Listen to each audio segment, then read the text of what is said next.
If you were in whitewater rapids and not even in a boat, if you were just in the river by yourself, being pulled along by the rushing river, coming up every now and again for a little bit of breath before being thrown back under the water and then back up again and back under, and you're fighting for your life and you're panicking. If a tiger is on the banks of the river, reaching their paw out, your brain might say, grab onto that paw. If you see that paw, you might grab onto that paw because your brain might say, hey, we're going down here, we're dying here, we need to survive, and we've got a little bit of a better chance of surviving if we get pulled out by that tiger than if we stay in this water. That tiger represents anything that anyone is drawn to when they're experiencing any type of pain or suffering. That tiger represents, by the way, that track, if you don't know who it is or what it's from, it is, I can't remember the name of the track, but it's Lincoln Jesser. Check him out on Spotify. Absolutely incredible. Echo, pause. Yeah, he does healing house vibes. And so a lot of the times we're going through life and our awareness, our consciousness, not our actual experience, because very rarely are we in whitewater rapids fighting for our life. We might feel like it at times, but we're not actually in those situations and circumstances. And because we feel like it, because our system detects, what was I going to say there? Dictates? That's actually a more appropriate word. Our system dictates that we are, and detects, it doesn't detect it because it's not true, but it dictates, it says that we are in a threatening, life-threatening situation or circumstance. That's what our system does because of where we exist in consciousness.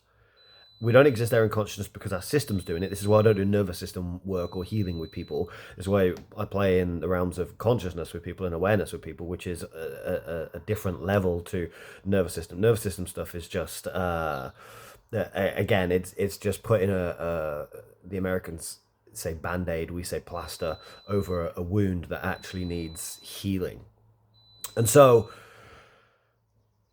a lot of the times we're going through life and our awareness and consciousness is so conditioned and programmed to say that we are in a life-threatening survival situation.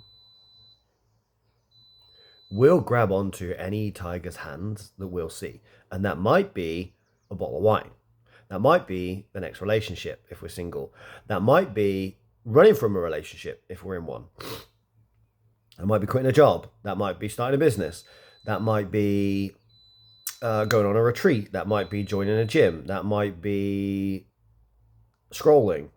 That might be vaping. That might be drugs. That might be porn. That might be, again, the list goes on with actions that are not absolutely in alignment with our highest and best selves.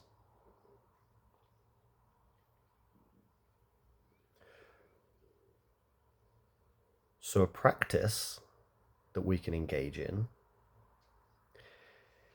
is not getting into the river with whitewater rapids in the first place in terms of our state of being, our consciousness and awareness.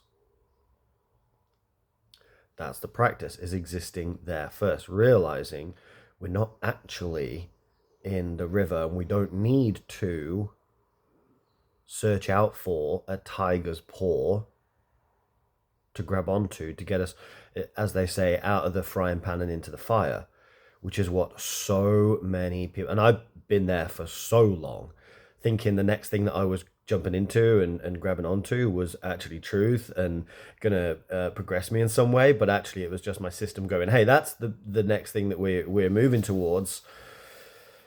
But it was all from the place of scarcity and fear and lack and not safe.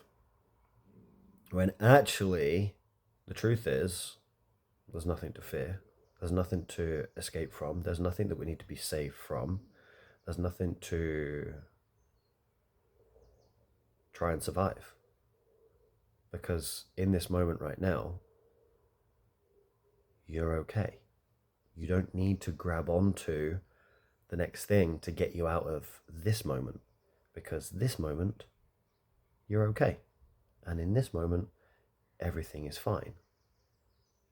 In this moment right now, everything has always been fine. Now, that might be really hard for people to accept if they've spent their entire life running on and in the consciousness and awareness of, I need to get into the next moment because I'm not okay in this moment, even if they haven't been doing that consciously. That truth of this moment and you are enough. This moment and you is absolutely fine. This moment and you is good enough. This moment and you has everything it needs and you need within it.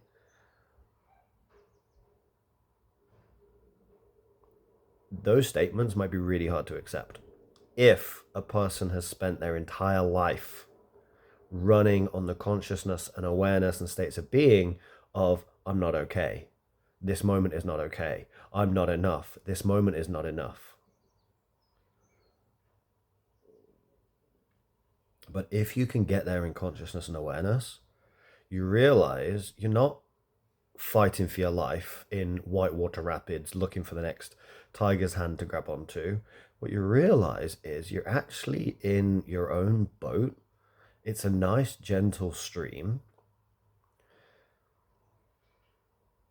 And even if there are tiger's hands reaching out saying, hey, grab my hand, I've got you.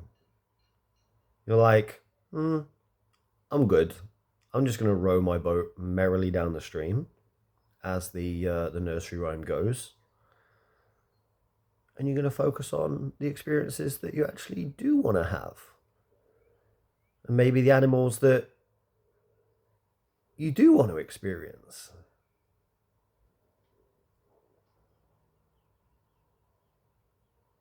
Just something to play with.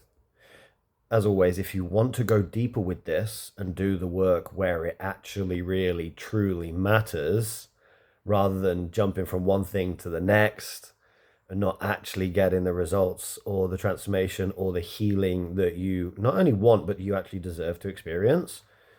If you want to go deeper and do the work where it really matters and end your, if you have it, a cycle of self-help addiction, because that's where the self-help addiction comes from. I'm not okay. This moment's not okay. So I need to go and do another thing. I've just been on a retreat in Bali and I've healed generational trauma.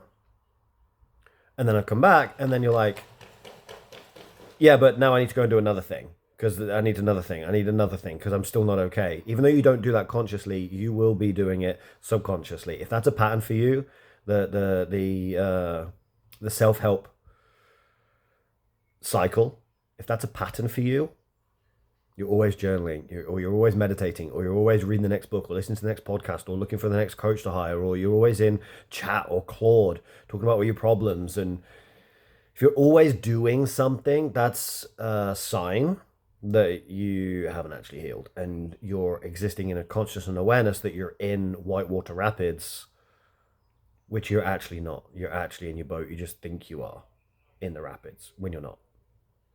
So again, if you want to do that work, that's what I do. Reach out. We can at least have a conversation. I'll offer that to anybody who is open and willing and committed to healing on the deepest level, freeing themselves from all of the constraints and the restrictions and the fears and the insecurities and the doubts and the worries and the survival mode that they've been living on for so long. Thank you for watching. Thank you for listening. I love you. Speak to you soon.